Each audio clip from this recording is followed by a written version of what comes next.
These people are hungry. Never had I ever experienced an issue with trying to see a film during opening weekend.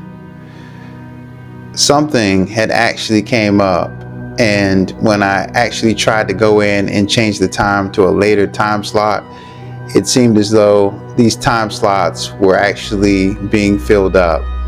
In fact, the entire weekend was actually full.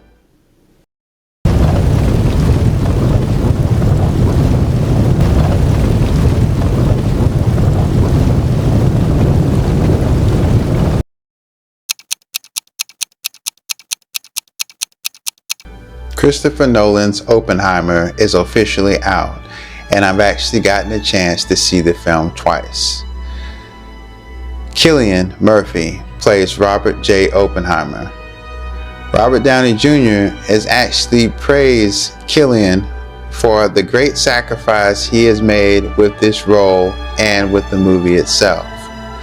Josh Hartnett actually plays an American physicist, and he's the friend of Robert J. Oppenheimer as well as a work colleague. I was very surprised by his performance. We also have Matt Damon, who plays a colonel, and he ends up becoming a fan favorite in this film.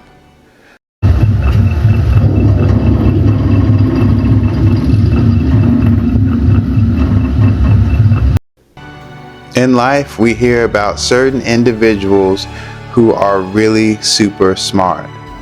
As I was watching the film, I noticed how intelligent Oppenheimer was, especially when he was actually able to come up with various calculations. At the start of the film, we actually learned that Oppenheimer was actually attending Cambridge. By rail, focused on one goal, one point in space and time. It comes together here, the secret laboratory. In the middle of nowhere, secure, self-sufficient. The film uses abstract art to convey what Oppenheimer is thinking. Whenever he is by himself, it actually shows us the stars, the constellation, as well as abstract stuff that only can really be seen and appreciated through IMAX. If I was to say what this film is about, I'd say that this film actually focuses on the relationships that Oppenheimer has with those he encounters within his life. Stop. Setting fire to the atmosphere. Well, why is Fermi still taking side bets on it? Call it gallows humor. Matt Damon plays Leslie Groves, who is actually in charge of a military project involving the atomic bomb. His meeting with Robert Oppenheimer proved to be interesting. The film becomes really interesting the moment that they are actually planning on testing out the Trinity.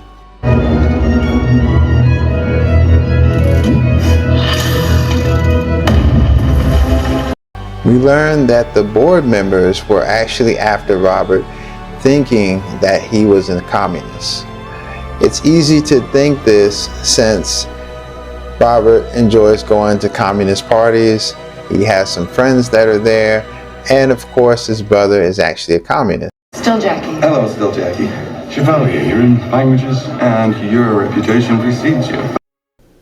I could tell you play by play exactly what this film is about. However, I feel as though you should go and see this film in IMAX while you can, before it's actually taken out of the theater. This film has actually been given an extended amount of time, at least another 2.5 weeks before a different movie will be replacing it. This other movie that's going to be replacing that spot is going to be Gran Turismo, and by that time Gran Turismo will be holding the IMAX throne. The cast, the supporting cast, the story, the cinematography, as well as other contributions that have made this movie possible within IMAX makes this movie worth checking out. this was actually the first time that the IMAX was able to use the cameras to film within black and white.